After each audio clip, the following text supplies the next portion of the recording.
오늘 우리 말씀 같이 합독하도록 하겠습니다. 요한일서 3장 2절과 3절의 말씀이 되겠습니다. 우리 같이 오늘 하나님이 주신 말씀 요한일서 3장 2절과 3절 말씀을 크게 합독하도록 하겠습니다.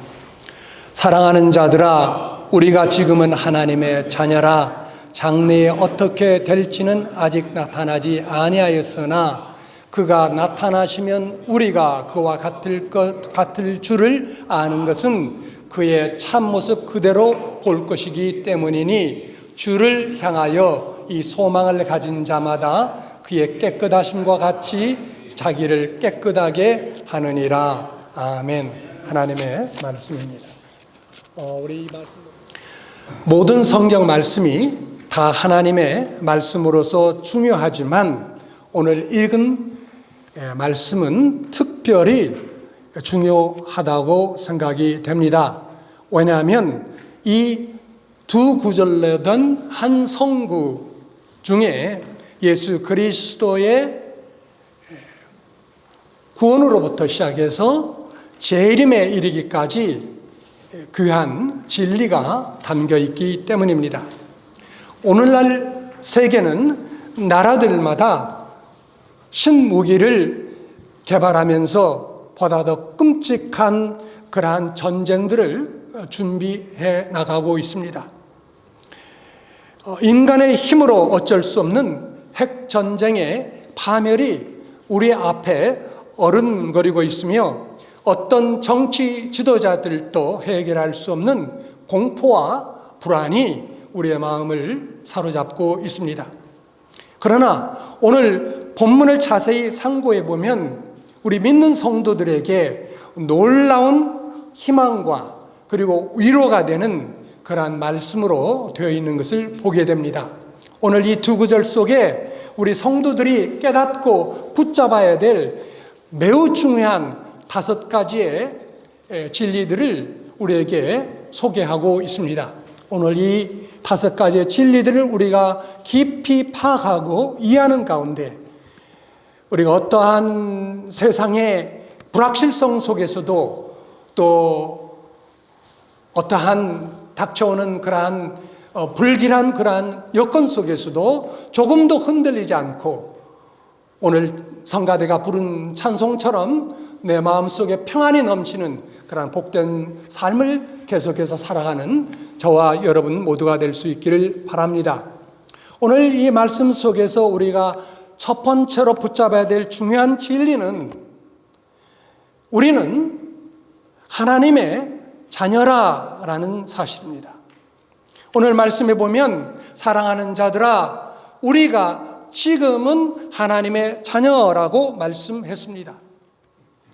물론 여기 계신 분이 모두가 다 현재 자녀일까 그런 의심은 듭니다. 그러나 제가 믿기로는 여기 가운데 계신 분들 가운데 상당수가 이미 분명코 하나님의 자녀일 것이요, 또 아직 자녀는 되지 못할지라도 하나님의 자녀가 되는 바로 그 문턱에 와 있다고 저는 믿습니다. 여러분 믿습니까?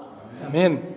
그래서 오늘 주신 말씀대로 우리가 지금은 하나님의 자녀라, 이 말씀이 여러분 모두에게 또 아직은 이루어지지 않았더라도 조만간에 단연코 이루어질 수 있기를 간절히 믿고 여러분들을 축복합니다.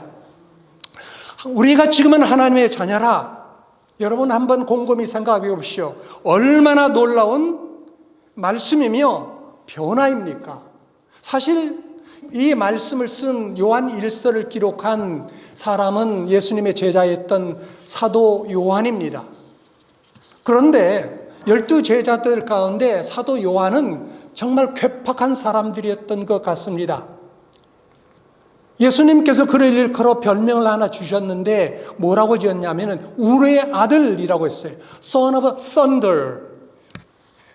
여름철에 벼락이 떨어지면서 천둥 번개가 일어나지 않습니까? 바로 그거예요. 불같은 성격 같은 가진 사람이었습니다. 그래서 이 복음서를 읽어보면 예수님과 함께 전도여행을 가다가 사마리아를 지나가게 되셨는데, 그 사마리아 사람들이 과거에는 예수님 오신다고 좋아해서 환영도 하고 박수도 치고 했는데, 다시 또 가니까 냉랭하거든요. 그러니까 이 요한이라는 사람이 열을 받아가지고, 예수님, 저렇게 배은망덕한 사람이 있습니까? 내가 하늘에 기도해서 불이 떨어져 저들을 다 멸하게 하심이 어떻겠습니까? 라고 말할 정도로 성격이 과격하고 급한 그러한 사람이 요한이었습니다. 그런데 오늘 이 말씀에도 보면 첫 번째 단어가 뭘로 시작합니까? 사랑하는 자들아, 사랑하는 자들아. 여러분, 사랑이라는 말을 예수님 다음으로 제일 많이 썼던 사람이 누구일까요? 바로 사도 요한이에요. 요한 1서 1장부터 5장까지 되어 있는데, 사랑이라는 말이 자그만치 30번 이상 써있어요.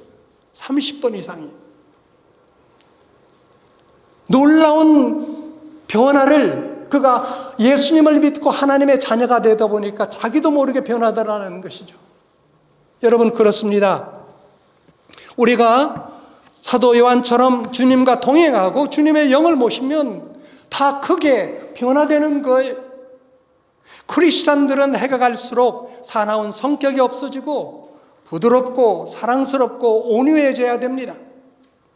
그래서 투덜거리고 남을 괴롭히는 버릇, 불평하고 비판하는 그러한 못된 버릇들이 사라져야 되는 거예요. 우리는 그렇게 변하게 될 줄로 믿습니다. 왜요? 하나님께서 우리 아버지가 되시고 성령께서 우리 안에 역사하시기 때문인 것입니다. 우리가 하나님의 자녀라, 얼마나 아름다운 말씀입니까? 얼마나 놀라운 특권입니까? 여러분, 우리의 과거를 안다면 더더욱 정말로 우리가 overwhelmed, 압도되는 그러한 수밖에 없는 거예요. 과거에는 우리가 누구의 자녀였습니까? 우리가 마귀의 자녀였어요. 물론 육신의 부모들 있지만, 우리가 영적으로 볼 것 같으면 우리는 마귀의 자녀였다고요. 그래서 멸망으로 가는 그러한 존재들이었어요, 우리가. 그런데 바로 하나님의 은혜로 말미암아 예수 그리스도를 믿는 그 믿음을 통해서 우리가 하나님의 자녀가 됐고, 이런 놀라운 변화된 삶을 살아가고 있다는 거예요. 그렇다면 여러분, 우리가 어떻게 하나님의 자녀가 되겠습니까? 과연 우리가 돈을 바쳐서 그렇게 됩니까? 공로를 쌓아서 그렇게 될 수 있는 것입니까? 아닙니다. 놀랍게도 오늘 주신 말씀을 보세요. 요한복음 1장 12절 말씀, 우리 같이 한번 읽어보겠습니다. 시작. 영접하는 자, 곧 그 이름을 믿는 자들에게는 하나님의 자녀가 되는 권세를 주셨으니. 이게 복음입니다. 이만큼 기쁜 소식이 세상에 어디 있겠습니까? 영접하는 자, 곧 그 이름을 믿는 자들에게는 하나님의 자녀가 되는 권세를 주셨으니, 이러한 권세를 받게 되는 여러분 모두가 될 수 있기를 바랍니다. 저도 어렸을 때부터 교회를 다녔어요. 기억나기 전부터 교회를 다녔습니다. 부모님과 함께. 그러나 제가 대학교 1학년 될 때까지 열심히 교회를 다녔지만은 이 놀라운 말씀을 제가 알지를 못했어요. 그렇다고 제가 그러면 성경도 읽지 않았느냐? 그렇지 않아요. 창세기로부터 요한계시록까지 2번을 통독했고요. 또 영문과생이라면 한 번은 그래도 성경을 영어로 읽어야 되겠다 싶어가지고 영어 성경으로 신학 마태복음부터 요한계시록까지 읽었어요. 그럼에도 불구하고 요한복음 1장 12절 이 말씀을 제가 이해하지 못했습니다. 영접하는 자, 곧 그 이름을 믿는 자들에게는 하나님의 자녀가 되는 권세를 주셨으니, 그 말은 뭡니까? 제가 옛날에는 어떻게든지 내가 신앙생활 잘하고 죄 안 짓고 봉사 열심히 하고 그걸 통해서 하나님의 자녀가 되는 줄 알았는데, 그런 것들이 전혀 아니라 오직 나를 위해서 죽으신 예수 그리스도를 믿는 믿음으로 말미암아 된다는 이 놀라운 사실을 깨닫게 된 거예요. 저뿐만 아닙니다. 장차 보세요. 하늘나라에 들어간 모든 사람은 오늘 성경이 기록한 대로 그대로 믿고 따르는 사람들에게 주어지는 그러한 은총인 줄 믿습니다. 여러분, 오늘 이 말씀대로 우리가 지금은 하나님의 자녀라, 이 놀라운 사실을 꼭 깨닫고 그렇게 될 수 있기를 바랍니다.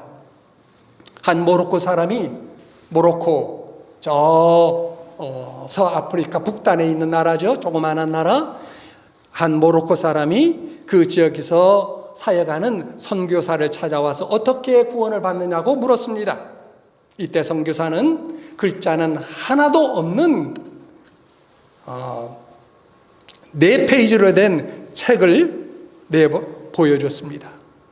글자는 하나도 없고 그냥 색깔로만 입혀서 4페이지로 된, 책이라기보다도 그냥 하나의 묶음이겠죠. 4페이지로 된 그것을 보여주면서 간단하게 설명을 해줬습니다. 그런데 첫 페이지는 까만색이에요.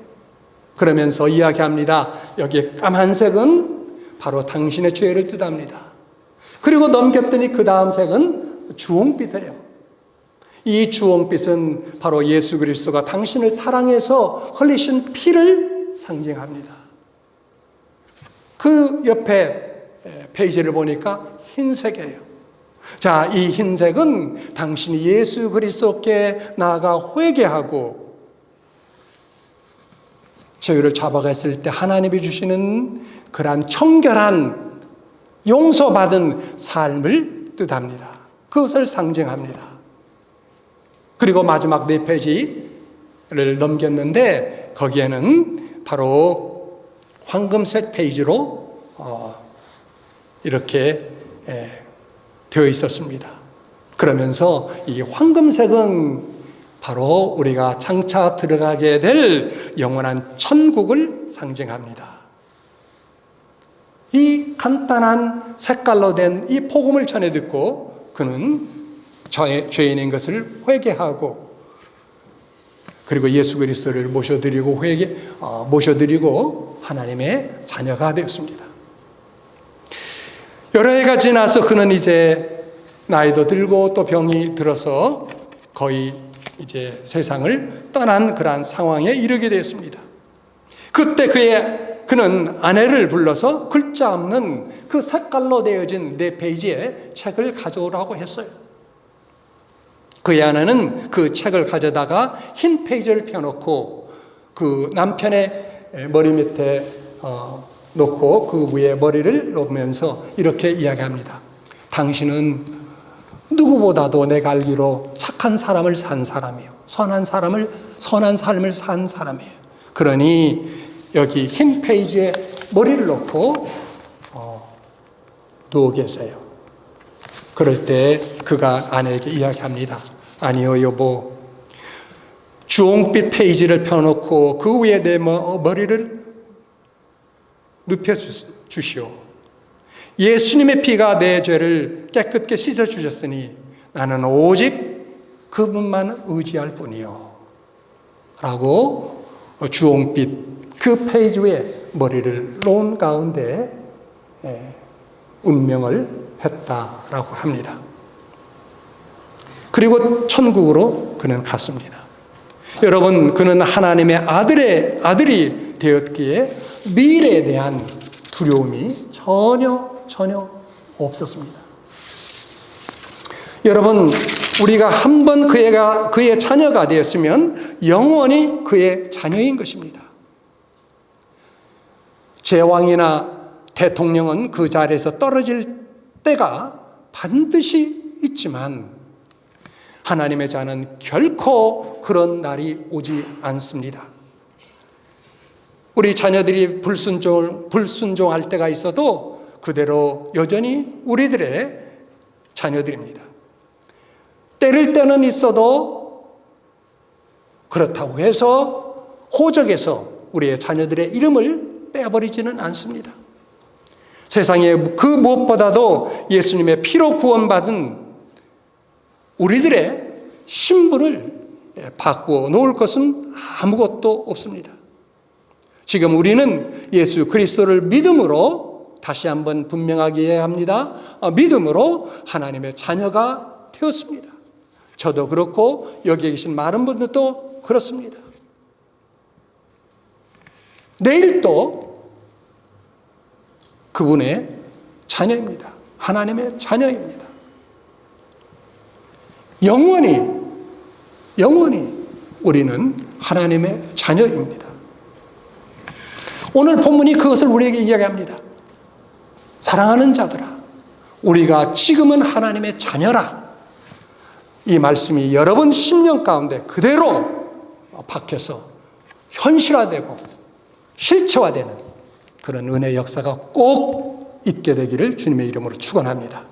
둘째, 예수님은 다시 나타나신다라고 이야기하고 있습니다.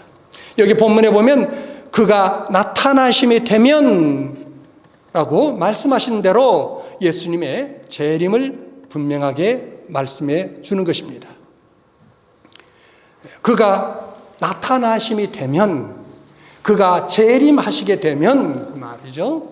그래서 여러분, 우리 주님은 부활하셔서 승천하셨는데 언제일까 그 일시는 우리가 비록 모르지만 다시 오신다는 것만큼은 분명하게 사실입니다.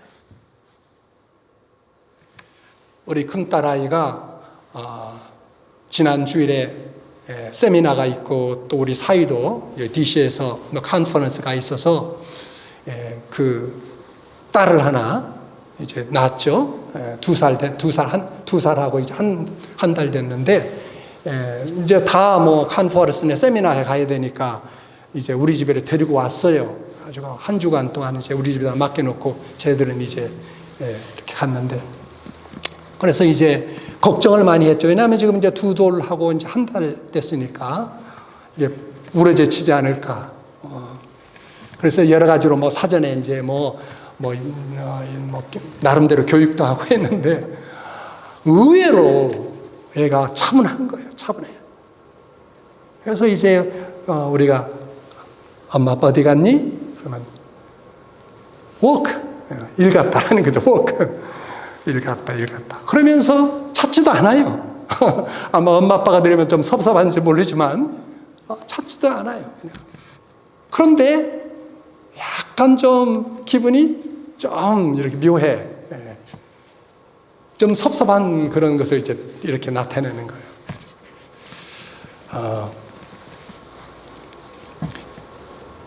왜 그럴까요? 왜 차분하고 있으면서 섭섭한 마음을 가지면서도 왜 그냥 이렇게 울지 않고 있을까요? 온다라는 걸 알기 때문에. 엄마 아빠가 워크로부터 워킹 하다가 온다라는 걸 알기 때문에 그러는 거예요. 모른다고 그걸 얘가 한다고 생각해 보십시오. 모른다고.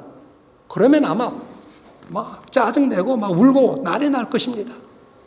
온다라는 것을 확실히 알기 때문에 차분하게 있는 거예요. 예수님은 다시 오십니다. 성령으로 오시는 것 말고 실제로 강림하십니다. 여러분, 신약성경 총 절수가 제가 얼마인지 좀 잊어버렸지만 25절마다 매 한 번꼴로 예수님의 재림을 이야기하고 있습니다. 25절마다 평균적으로 보면. 그런 가운데 대표적인 말씀을 들어본다면 데살로니가전서 4장 16절 말씀을 보겠습니다. 같이 읽겠습니다. 시작. 주께서 호령과 천사장의 소리와 하나님의 나팔로 치니 하늘로 쫓아 강림하시리니 그리스도 안에서 죽은 자들이 먼저 일어나고. 주께서 호령과 누군가의 큰 명령이 있고, 호령, 명령이에요. 호랑이 같은 명령, 엉하면서 그런 명령이 있고, 그 다음에 천사장의 소리와, 천사장 어떤 소리를 낼지 모르지만 천사장의 소리와 함께, 그리고 나서 하나님의 나팔로, 하나님의 나팔 소리가 울려 퍼지는 가운데 친히 몸소, 그 말이죠. 친히 하늘로 쫓아 강림하시리니 그리스도 안에서 죽은 자들이 먼저 일어나고 그 다음 우리 살아남아 있는 자들도 일어나리라 라고 되어 있죠. 분명합니다. 이렇게 자, 또한 디도서 2장 13절 시작. 복스러운 소망과 우리의 크신 하나님 구주 예수 그리스도의 영광이 나타나심을 기다리게 하셨으니. 복스러운 소망과 복스러운 소망, 복된 소망이라는 것이죠. 복된 소망. 우리의 크신 하나님 구주 예수 그리스도의 영광이 나타내심을 우리로 하여금 기다리게 하셨으니. 기다리게 하셨다. 여러분, 예수 그리스도께서 나타나실 것을 기다리게 하셨다고 하는데 여러분 기다리십니까 과연? 고개 끄덕끄덕 하시는 분은 한두 분밖에 안 계시는 것 같아요. 기다리세요? 그래요. 기다리셔야 돼요. 왜? 기다리게 하셨다고 하잖아요. 하나님께서. 그런데 기다리지 않고 있다면 우리에게는 무언가 잘못되어 있다는 거예요. 아무리 신앙생활을 오래 했어도 또 열심히 하는 것 같아도 예수 그리스도께서 다시 오실 것을 기다리는 마음이 없다면 무언가 잘못되어 있다는 거예요. 예수님께서 승천하실 때 많은 사람들이 그 모습을 지켜봤습니다. 예수님께서 어느 하는 날 아무도 모르게 그냥 슬쩍 하늘로 올라가신 게 아니에요. 사도행전 1장을 보면 수백 명의 사람들이 있는 가운데 예수님께서 그 가운데 올라가셨습니다. 그런데 하도 기가 막히게 승천하시니까 인류 역사 이래 전무후무한 사건이 있잖아요. 그렇죠? 물론 지난주에 설명한 것처럼 엘리야하고 또 그 에녹이 올라갔지만 예수님은 부활하신 다음에 살아나셔서 그대로 올라가신 거거든요. 올라가셨는데 하도 정말 스펙터클한 그런 모습이니까 사람들이 넋을 잃고 있었습니다. 넋을 잃고 있었어요. 그러자 그 천사들이 그 넋 잃은 사람들에게 나타나셔서 뭐라고 이야기합니까? 갈릴리 사람들아 어찌하여 서서 하늘을 쳐다보느냐. 너희 가운데서 하늘로 올리신 이 예수님은 하늘로 가심을 본 그대로 오시리라. 그대로 오시리라. 하늘로 올라가시고 그리고 구름 타고 이렇게 올라가셨는데 그대로 오시리라. 그러면 그대로 오신다는 게 뭔 말입니까? 올라가신 모습 그대로 구름 타고 오신다는 거예요. 그렇기 때문에 초대교회 성도들은 예기치 않는 어떤 특별한 구름이 나타날 때마다 혹시나 저 구름 속에 같이 오시지 않은가라고 하늘을 보면서 주의 강림을 사모하며 기다렸던 거예요. 기다렸습니다. 그래서 이런 것을 통해서 본다면 여러분 오늘날 종종 나타나는 여러 가지 이단들이 있죠. 분명히 가려집니다. 내가 재림 예수네 하면서 이렇게 기적 아닌 기적 같은 것을 베풀면서 자기가 그리스도라고 하는데 여러분 그런 자들이 구름 타고 내려왔습니까? 전혀. 그럼에도 불구하고 이상스럽게 그렇게 이단들을 쫓아가는 거 보면 참 인간이 똑똑한 것 같지만 얼마나 어리석은지 때로는 정말 화가 나는 거예요.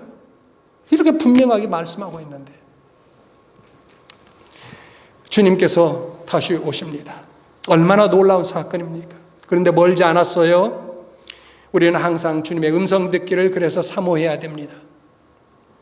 마치 아이들이 아빠가 직장에서 돌아올 때 되면 아빠의 목소리에 귀를 기울인 것처럼 말입니다. 예수님은 다시 오셔서 우리를 영광스러운 천국으로 데려가십니다. 그곳에서는 눈물도 없고 애통도 없고 슬픔도 없고 질병도 없고 죽음도 없는 그곳으로 우리를 데려가시기 위하여 오시는 거예요. 신자의 진정한 위로와 소망이 여러분 바로 여기에 있습니다. 많은 돈을 쌓아놓고 있는 내 은행 부자에 있는 것이 아니라 사실 여기에 있어요. 오늘날 우리가 골치 아픈 일이 많고 괴로움이 많고 세상을 바라보면 암담할 뿐일지라도 우리는 그런 가운데서도 세상 사람들과 달리 위를 바라보며 살아야 되는 그런 존재가 바로 성도예요. 예수 그리스도를 믿는 사람들입니다. 큰 위로의 날이 우리에게 다가오고 있는 것입니다. 자, 우리가 하나님의 자녀라는 사실과 또 장차 주님께서 머지않아 곧 오실 것이라는 그런 놀라운 사실과 더불어서 셋째로는 우리도 주와 같이 된다라는 것을 이야기하고 있습니다. 우리가도 주와 같이 된다. 여기 말씀에 보면 장래에 어떻게 될 것은 아직 나타나지 아니하였으나 그가 나타나심이 되면 우리가 그와 같을 줄을 아는 것은, 우리가 그와 같을 줄을 아는 것은 이라고 했습니다. 주님과 같게 될 것이다 라는 말씀입니다. 우리가 현재 이러한 연약한 육체를 갖고 있는 이상 현재로서는 물론 하나님의 자녀들이지만 주님과 같지는 않습니다. 그래서 우리는 때때로 유혹에 넘어갈 때도 있고 또 성질을 부릴 때도 있습니다. 남에게 상처 주는 말을 할 수도 있습니다. 예수님과 같지 못합니다.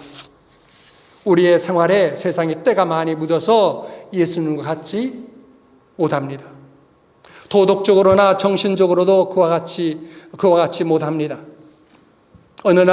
그러나 어느 날 우리 추한 죄인들이 거룩하고 흠없고 사랑 많으신 주님과 같아지는 날이 올 것입니다.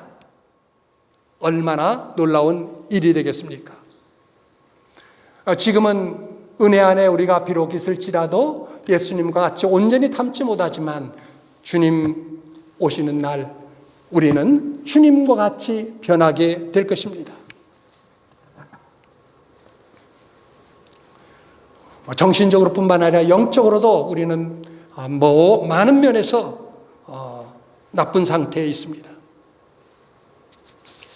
중생하여 구원받은 후에도 인간적인 못된 성품이 아직도 남아 있습니다. 옛 성품들이 있는 거예요. 크리스찬으로서 하지 말아야 될 여러 가지 일들을 우리가 행합니다. 어떤 때는 나 자신의 못된 것은 잊어버리고 저 사람 못된 것 보면서 예수 믿는다고 하는데 저 사람과 같이 어떻게 천국에 가서 같이 살까? 그런 우려 아닌 우려, 걱정, 그런 생각이 들 때도 있습니다. 여러분 그렇지 않아요? 저 예수 믿는다고 하는데 저런 사람하고 어떻게 가서 천국에서 영원토록 살아? 그러나 여러분 이것은 기우입니다. 왜 그럴까요? 왜 그럴까요? 놀라운 사실이지만 주님께서 다시 오시는 날, 만나게 되는 날 주님처럼 변하기 때문에요. 주님처럼 갖게 되기 때문에요. 그래서 우리의 못된 성품, 못된 버릇 다 벗어버리고 새로운 모습, 새로운 성품, 새로운 인격, 새로운 육체, 그 육체는 성경에서 말한 대로 glorified body, 영광스러운 몸으로 변하기 때문입니다. 주님께서 부활하셔서 제자들이 숨어있던 그 다락방에, 창문 걸어 잠그고 문 잠그고 있던 그 다락방에 주님께서 호련히 나타나셨던 것처럼 시간과 공간을 초월하는 그와 같은 몸으로 우리도 변화되기 때문에 몸만 변할 뿐만 아니라 완전한 그런 몸으로 변할 뿐만 아니라 좀 전에 말씀드렸던 것처럼 내 못된 성품, 내 못된 버릇, 내 못된 기질, 내 못된 마음 모든 것도 다 변해서 완전한 성화 그리고 영화된 모습으로 변하기 때문에 여러분 염려할 필요가 없는 거예요. 염려할 필요가 없어요. 그러니 주님 다시 보시는 그날 또 주님 보게 되는 그날뿐만 아니라 그 봄과 동시에 변화되는 그 역사, 그 일이 우리에게 얼마나 기적과 같은 놀라운 사건이 되겠습니까? 이것이 우리가 어떻게 세상 속에서 기뻐하고 즐거워하는 것과 비교할 수 있겠습니까? 이해 면에서도 우리는 완전한 이해를 갖게 될 것입니다. 이해, understanding. 예를 들 같으면 이런 것 우리가 쉽게 볼 수 있죠. 부부간에 한 사람은 예수를 잘 믿었는데 또 한쪽은 예수를 안 믿었어요. 거부해요. 그래서 그냥 죽고 말았어요. 그러면 어떻게 될까요? 한 사람은 천국 가고 한 사람은 지옥 가고. 자, 이것을 놓고 보면 참 어떻게 설명해야 될지 저도 목사로서 참 그럴 때가 있습니다. 그럴 때가 있어요. 그런데 여러분, 이것은 우리의 이해가 부족하기 때문에 그런 거예요. 이해가 부족하기 때문에 안타깝고 받아들이기 힘든 그러한 사건처럼 보이는 거예요.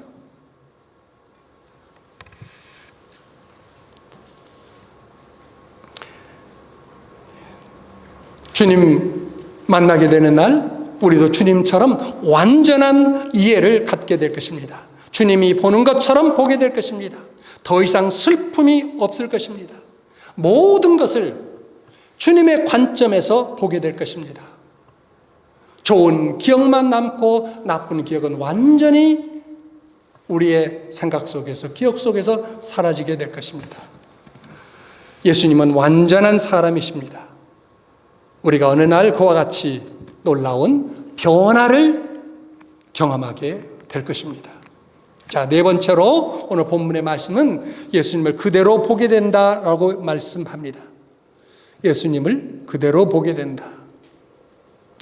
그의 계신 그대로 볼 것을 인하미니라고 되어 있죠. 그의 계신 그대로 볼 것을 인하미니.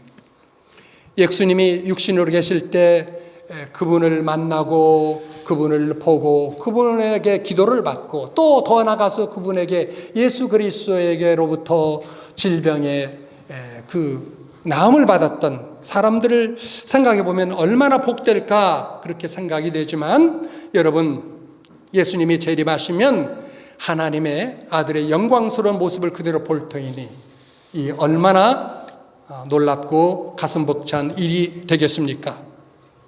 여러분, 우리가 주님을 볼 때는 더 이상 가시면류관을 쓰신 그런 주님의 모습도 아니요, 또 흉포를 입고 있던 그러한 모습도 아니요, 못자국 난 그러한 모습도 아닙니다. 침뱉음을 당한 십자가를 지신 그러한 모습이 결코 아닙니다. 사도 바울은 그의 나타나심을 사모하는 자들을 위하여 의의 면류관이 준비되어 있다고 했습니다. 의의 면류관이 준비되어 있다. 나타나심을 사모하는 자들에게. 주의 나타나심을 여러분은 사모하십니까? 그를 뵙기를 정말 원하십니까? 주님은 장차 그를 위해 땀 흘린 것, 눈물 흘린 것 다 갚아주실 것입니다. 여러분들이 주님을 위해 또 주님의 몸된 교회를 위해 헌신하고 봉사하고 헌금하고 이 모든 것들 그대로 갚으실 뿐만 아니라 몇백 배, 몇 수천 배의 이자까지도 더해서 여러분들에게 썩지 아니하는 상급과 그리고 멸관으로 여러분들에게 안겨주실 것입니다.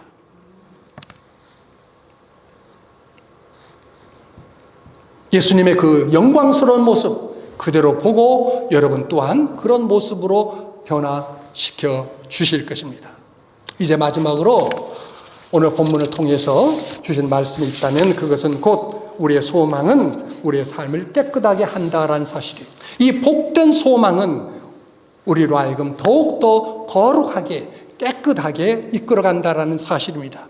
여기 말씀해 보십시오. 3절에 보면 주를 향하여 이 소망을 가진 자마다 그의 깨끗하심과 같이 자기를 깨끗하게 하느니라 라고 말씀하고 있습니다.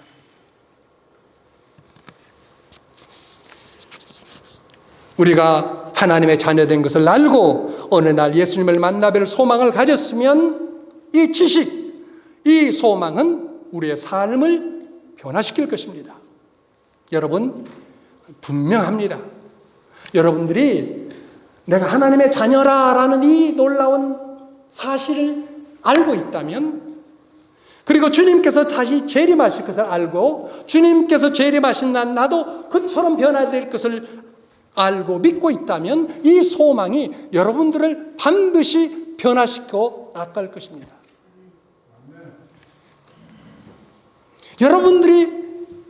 여러분들을 더욱더 깨끗하게, 거룩하게 성화시켜 만들어 나가실 것입니다. 사실상 제가 언젠가도 말씀드렸지만 우리가 이 세상을 떠날 때 가지고 갈 수 있는 유일한 두 가지가 있습니다. 첫째, 내가 복음을 전해서, 누군가에게 복음을 전해서 그로 하여금 예수를 믿게 하고 했다면 그와 함께 손잡고 들어갈 것이요. 그거 첫 번째 하나라면, 두 번째, 주님을 위하여 썼던 것, 주님을 위하여 내 피와 땀과 헌신, 그리고 그런 가운데 빚어진 내 인격, 거룩한 인격, 이것과 함께 이것을 가지고 주님 앞에 이르게 될 것입니다. 다 놓고 가는 거예요. 자식도 놓고 가고, 부모 처자도 놓고 가고, 쌓았던 부귀, 영광, 재물도 다 놓고 가는 거예요. 하나도 가져갈 수 없어요. 그러나 딱 두 가지 갖고 가는 거예요. 여러분들이 복음을 전파해서 구원받은 사람의 그 영혼과 함께, 그리고 그리스도를 담는, 깨끗하게 된 예수 그리스도를 담는 그 놀라운 인격, 그것과 함께 가게 되는 거예요.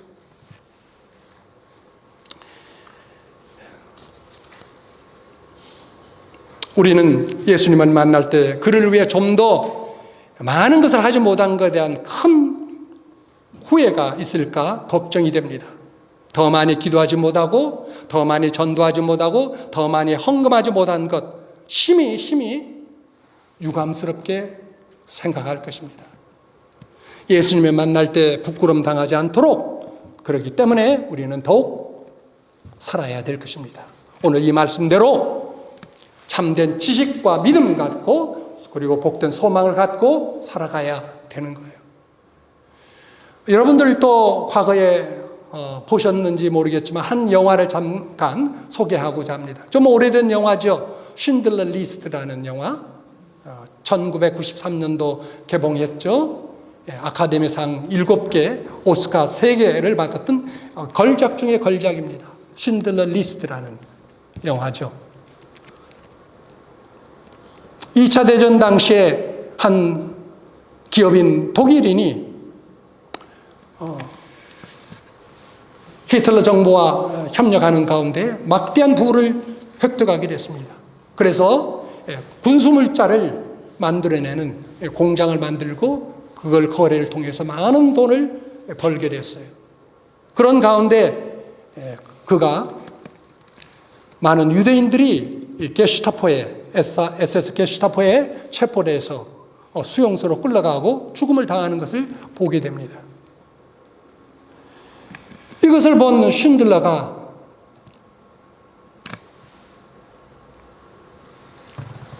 유대인들을 불쌍히 여겨서 1100명의 이름들을 적습니다.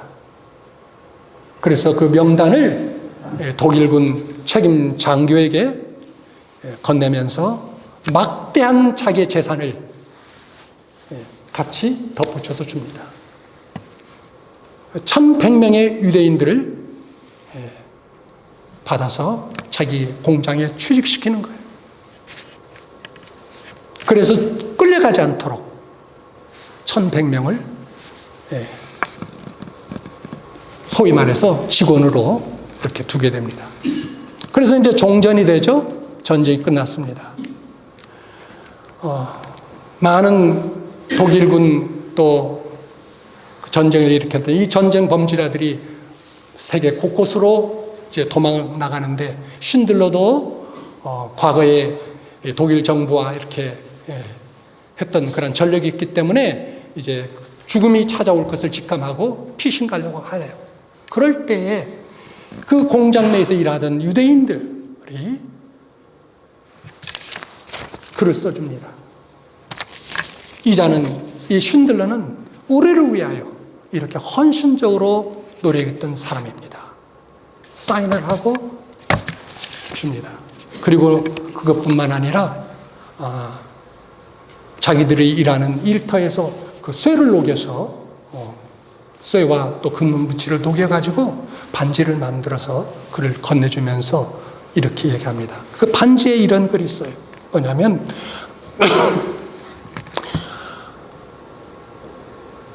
한 사람의 생명, 당신이 구한 한 사람의 생명은 온 천하와 같습니다. 당신이 구한 한 사람의 생명은 온 천하와 같습니다. 라는 글귀를 반지 속에 써서 그걸 입력해서 이렇게 주게 됩니다. 쉰들러는 그 편지와 함께, 서류와 함께 그 반지를 받으면서 회한의 눈물을 흘리는 거예요. 내가 나에 있는 모든 재산을, 나의 소유물까지 다 팔아서 구하고자 했다면 1100명 아니라 좀 더 구할 수 있었을 터인데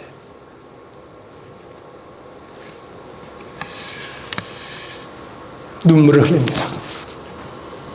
통 안에 눈물을 흘리는 거예요. 여러분 보십시오. 세상에서도 죽어가는 사람을 구한 그러한 것을, 그 가치를 그렇게 높이 평가한다면 우리 한국에, 천국에 가서 얼마나 주님과 함께 영광스러운 그 영광을 함께 누릴 수 있겠습니까? 여러분들의 삶의 목표가 무엇입니까? 여러분들의 가치가 무엇입니까? 그저 이 땅에서 안일하게 호호식 누리며 그저 사는 것입니까? 그렇다고 본다면 주님이 오실 날 여러분들은 주님 앞에 부끄러울 것밖에 없을 것입니다.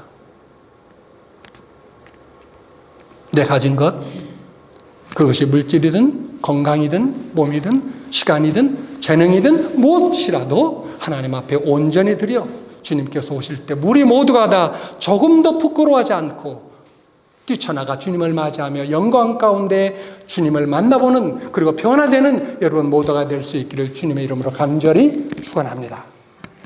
기도하겠습니다.